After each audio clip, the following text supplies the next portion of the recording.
Шумкарбек Мырзахматовдун негизги кирешеси кара өрүк экспорттоодон түшөт. Азыркы учурда кайналы кургатчуу жайын тазалап, кургагын чыгарып, жаңыларын киргизип жатат. Сушканы домашний болуп эсептелет, заводской эмес, ар ким өз эле үйлөрүнө ушундай курушуп алган. Буга чейин мындан 10 жыл мурун жерлерге түшүп эле Россияга суу кетчү эле, сырой. Анан өтпөй калган жылдары сушка болбостон ар кандай немеге болуп калчу эле да. Азыр эми элдер үйрөнүп калды ушундай бүт эле сушка кылышып, сушка сатышып, жерде калбай калды да сушка эме кайналы. Шумкар Мырзанын кайналы кургатчуу кампасына 4 тоннага чейин кара өрүк батат. Кампанын эки тарабына электр тогу менен иштечүү мештер коюлган. Мында кургатылган кайналыны чет мамлекетке экспортко чыгарууга болот. Багбан быйылкы жылы эле 10 тоннага чейин кара өрүк сатты. Тажикстанга точно салмакты айтыш кыйын, бирок менин оюмча бир 1000 тонна кирип кетет да бир жылда. Анан жылда ар кандай болот ценасы. Кээ бир жылдары 130га чейин сатып жүргөн жылдар болгон. Быйыл эми 60-тан кетти окшойт. Тажиктер буну кайрадан иштеп чыгып, данягын чыгарып, Россияга жөнөтүшөт экен. Азыр бизден прямо Россияга ага жетиши элекпиз. Тажиктер ошондой кылып даярдашып жөнөтүшөт экен коробкалап.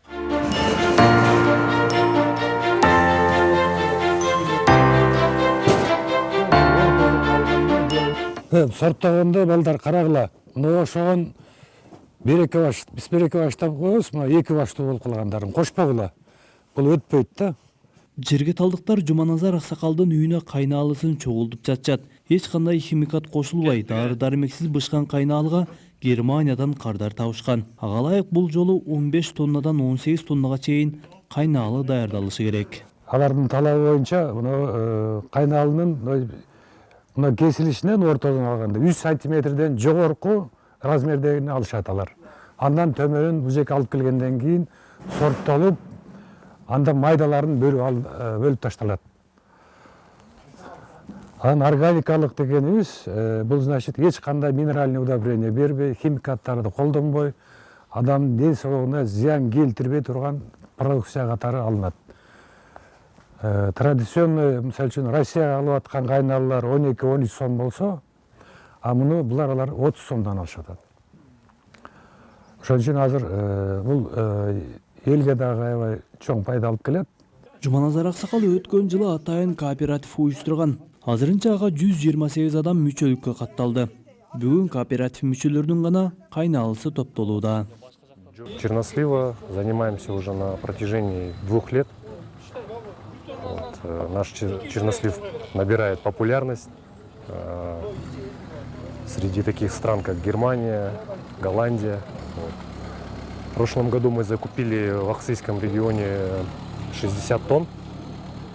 В этом году уже 6-я партия, 100 тонн уже закупили. Особенность структура, мясистость, этим и берет качество. Келерки жылга бул компания Аксы районунан 200 тонна кара өрүк сатып алабыз деген план коюшкан. Ал үчүн жергиликтүүлөр инвесторлордун талабын аткарып, ишкердин койгон стандарттарына ылайык кайналы өстүрүшү керек болот. Азыркы учурда Жергетал айылында кайналы бактары көбөйтүлүүдө. Былтыркы жылга 17-жылга Германияга 22 гана адам органикалык болуп өткөн эле да. Быйылкы 18-жылга 730 адам өттү органика болуп. Биздин ошо ортомчулук аркылуу бүгүнкү келген информацияга караганда, сортировкадан чыккан жанагы майдалары болуп атпайбы? Ошолорун Голландия мамлекетине алат деген прогноз бар.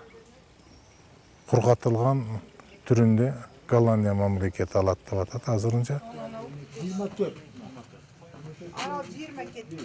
Германияга жөнөтчү кайналы органикалык, эч кандай химиялык дары-дармек колдонулбаган болушу керек. Аны инвестор жай айларында келип текшерип, лабораториядан өткөрүп кетишкен. Андан соң айылда 25 жамаат түзүлүп, органикалык кара өрүк жетиштирүү боюнча семинарларда уюштурулган.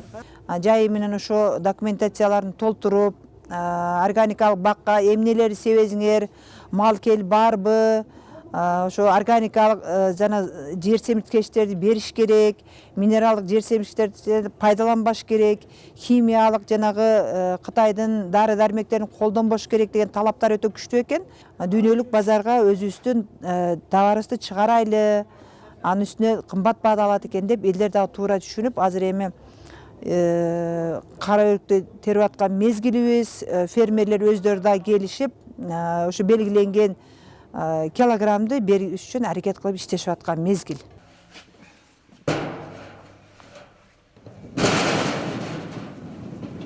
Кайналысын коңшу Тажикстанга сатып келген Шумкарбек Мырзахматовдун да 300 килограммга жакын кара өрүгү Германияга экспорттоого жарамдуу болуп калды.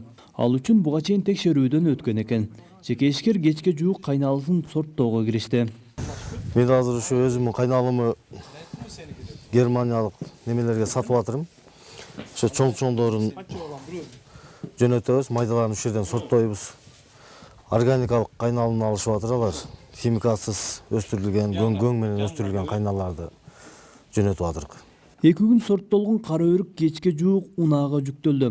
Эми түн бери окумга чейин ишкерлер кара өрүгүн жүк ташуучу унаага жүктөшмөкчү.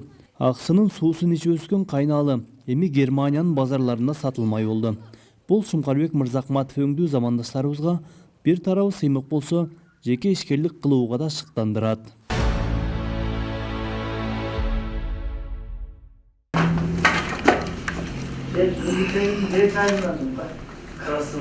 Кубаныч Капаров күзгү буто ишин баштады. Багбан үчүн бул иш абдан маанилүү. Анткени келерки жылдагы мөмөнүн жакшы болушу мына ушул сыяктуу иш-чаралардан көз каранды. Буто иши алмага тийчүү ар кандай оорулардын алдын алат дейт Кубаныч мырза. Bunu putonun özü жазгы, күзгү, жайкы түрлөрү бар. Азыр күздө алманын жалбырактарын бир 80% түшкөндөн кийин алманы күзгү путону баштаса болот да. Жазындасы температура бир 10 градуска көтөрүлгөндө февралдын бир 10-дорунан кийин жазгы путону баштаса болот. Күзгү путоодо эми алма жакшы эс алат негизинен. Азыр эми уйкуга кетет да булар. Багбандын белгилөөсүндө алманы да абдан аздектеп кароо керек. Ар бир көчөттү жаш кезинен көңүл буруп караса, жакшы мөмө берет. Кубаныч мырза өткөн жылдары Европага чейин барып окуп келди. Эми бутоонун эрежелерин да мыкты өздөштүрүп алды. Азыркы учурда алма дарагына эмне жетишпей жатканын жакшы билет. Бунун максаты эмнеде? Эгер алма пута караса оору да азыр алманын оорулар да түрлөрү көбөйүп кетти. Биринчи оорулар негизинен мына 1 жылдык жаңы шактарга, мындай жаңы шактарга оору ушуларга келет. Келет да кийин анан башканын ал негизги шактарга өтүп оору тез таркайт да. Бул да бир болсо бир жаңкыда ооруларды алдын алган бир профилактикалык иш-чара да. Кубаныч Капаровдон сырткары Ак Булак айыл жаштары да алма дарагын кароону үйрөнүп калышты. Сүйүнбай Топчубаев да азыр алма багын жакшыртып алды. Аны даарылап, эрежеге ылайык бутап коюу менен бактын мөмө бериши жакшырганын айтат. Азыркы учурда мурдага салыштырмалуу багынан 2 эсе көп мөмө алып жатат. Ошол акыркы бир 5-6-10 жыл болуп калды. Карагандыбыздын айынан ушул алмаларыбыз качествосу өзгөрдү. Алмалар чоңоюп калды, чоң болуунан тазалыгы, парча, курт деген неме жок. Ушул жакшы бутап караганын айынан. Мен өзү общий бир 60 түптөй алмам бар, ошодон мурун 2 тонна алчу элем да. Эми карагандан бери 5-6 тоннага чейин жетти. Былтыры Кудайга шүгүр жакшы эле саттык. 16. Ноокат алмасын дүңүнөн баалачуу кардарлар азырынча айылга бара элек. Быйылкы жылы коңшу мамлекеттерге да экспортко чыкпай турат. Анын себеби жаз айларында катуу мөндүр жаап, алманын сапатын түшүрүп жиберген. Андыктан ноокаттыктар алмасын короосунда сакташууда. Кышка чейин сыртта эле оролуп сакталат. Кыш чилдеде гана жылуу кампага алып кирилет. Сүйүнбай мырза да алмасын тез-тез ачып карап турат. Анткени алма өзгөрүп, сапатын жоготуп жибериши да мүмкүн. Быйыл көрдүңөр, уктуңар, мөндүр жаап биздин алмалар кичине мынтип dolu болуп калды. Болбосо бул алмалар ошо бити бөлөк болуп калчу эле да бул малда. Айылдыктар бак дарактарды дарылоо, бутоо жана зыянкечтерден сактоону жаз жай мезгилдеринде окуп үйрөнүшөт. Кубаныч Капаров өзү Европага чейин барып билим алып келди. Семинарлардан багбан бак дарактарды коргоо жана зыянкечтерден сактоо үчүн жакшы өздөштүрдү. Эми аны айылдаштарына үйрөтүшү керек. 2 жыл катар менен ошол жаңы Америкадан келген Рос дагы ошол жаңы коргоо боюнча, зыянкечтерден коргоо боюнча, анан бутоо боюнча жазындасы келип бутоо боюнча окутуп кетип атты. Жайындасы келип зыянкечтер менен күрөшүү боюнча атайын курстарды өтүп кетти. Курстарда ушул өзүбүздүн эле коңшулардын үйүндө же ушу өзүнүн айылдагы анан быйылкы ушул 2018-жылы биз өзүбүздө эле өткөрө бербейли деп өзүбүздүн Борко айылына апарып Борко айылында өттүк, Көкбел айылында өттүк. Кубаныч мырза Кыргызстандын башка аймактарына да барып семинар окууларды өткөрүп келет. Мындан сырткары бак дарактарды дарылоо жана бутоо иштерин да кылып жүрөт. Барган жеринен жаңы кардар таап, жарандарга бак өстүрүү жолдорун үйрөтүп келет. Замандашыбыздын аракети айылдагы жаштарды да багбанчылык кылууга шыктандырат.